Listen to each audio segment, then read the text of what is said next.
Neste vídeo nós vamos tratar qual deve ser a atitude do cristão perante o desporto. O mundo vê o esporte como um bem indispensável. Promove o condicionamento físico, proporciona recreação, recompensa o esforço, pode até trazer sucesso financeiro. A mídia dedica muito tempo à cobertura das atividades de esportistas. A Bíblia, por outro lado, tem pouco a dizer sobre o esporte. O Antigo Testamento é quase completamente desprovido de qualquer referência ao esporte. Achei interessante o que Ana, a mãe de Samuel, diz em sua oração. Ela fala assim: o meu coração se regozija no Senhor, a minha força está exaltada no Senhor, o arco dos fortes é quebrado, porém os débeis cingidos de força. 1 Samuel capítulo 2, e eu li o versículo 4 e o versículo 10. Talvez a vida nos tempos em que viveram os patriarcas e profetas fosse muito séria para dedicar muito tempo para o esporte. No Novo Testamento há mais referências ao esporte, mas estas são usadas em uma variedade metafórica. A cultura grega introduziu o atletismo no mundo. Os Jogos Olímpicos foram realizados pela primeira vez na Grécia e, na época de Paulo, as competições atléticas eram realizadas em todo o Império Romano. Paulo usa a imagem do campo de esporte para ilustrar a verdade que ensinou em suas epístolas. Paulo descreve a vida do cristão como uma corrida a pé que precisa ser percorrida com paciência e perseverança. Você pode ler, entre muitos lugares que ele usa essa figura, duas delas pelo menos aqui, 1 Coríntios capítulo 9, versículo 24 e Hebreus capítulo 12, versículo 1. Paulo refere-se ao boxe em 1 Coríntios capítulo 9, versículo 26 e à luta livre em Efésios capítulo 6, versículo 12.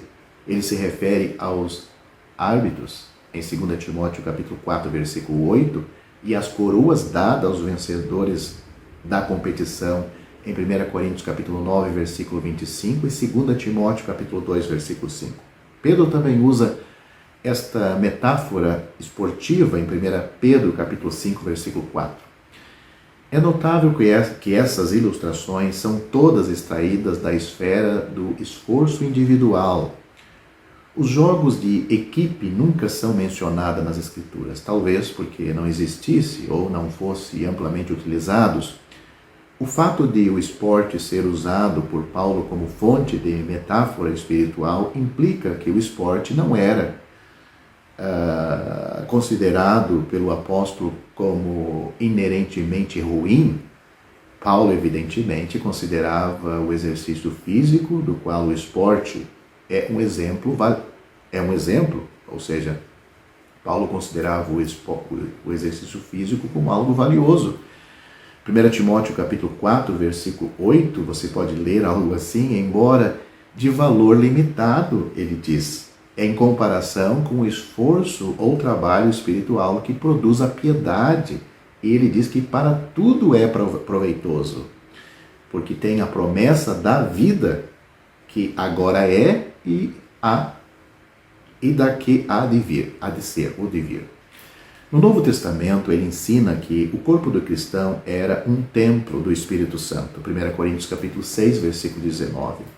Ele raciocinou que se Deus o tivesse provido e nele habitado, o corpo deveria ser usado de uma forma que honrasse a Deus. Se for assim, então, alguns exercícios físicos podem ser legitimamente usados como meio de manter o corpo saudável. O esporte, no entanto, não está isento de perigos. Se o cristão dedicar muito tempo a isso, poderá negligenciar os assuntos espirituais.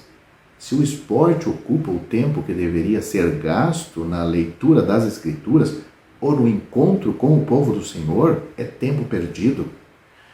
Além de que normalmente o esporte está ligado a vícios como álcool e cigarro e jogatinas e apostas, essas coisas não servem para o crente.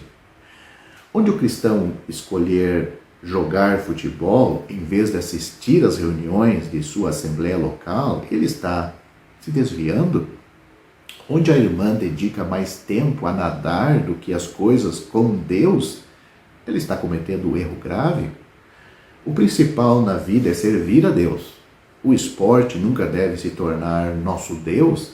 Além disso, o esporte também pode levar à formação de associações perigosas. O cristão precisa ficar atento às amizades que podem afastá-lo de Deus.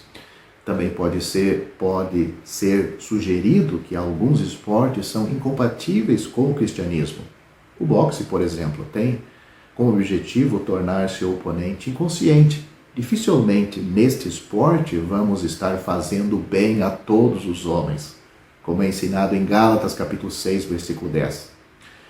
O desporto para o não salvo é um entretenimento para o seu tempo livre e para manter a sua saúde física em ordem. Mas o crente não deve ter uma visão tão ansiosa sem Deus a ponto de ter o desporto como a principal ocupação de todo o seu tempo livre, nem tampouco a saúde corporal estar dependente unicamente do exercício físico. Paulo, ao fim da sua carreira na terra, ele disse: "O tempo da minha partida é chegada.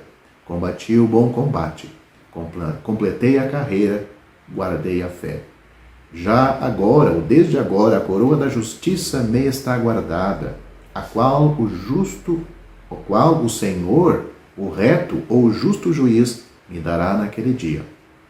E não somente a mim, mas também a todos quantos amam a sua vinda. O Senhor me livrará também de toda obra maligna e me levará salvo para o seu reino celestial. A ele glória pelos séculos dos séculos. Amém." 2 Timóteo capítulo 4, do versículo 6 ao 8, e eu li também o versículo 18.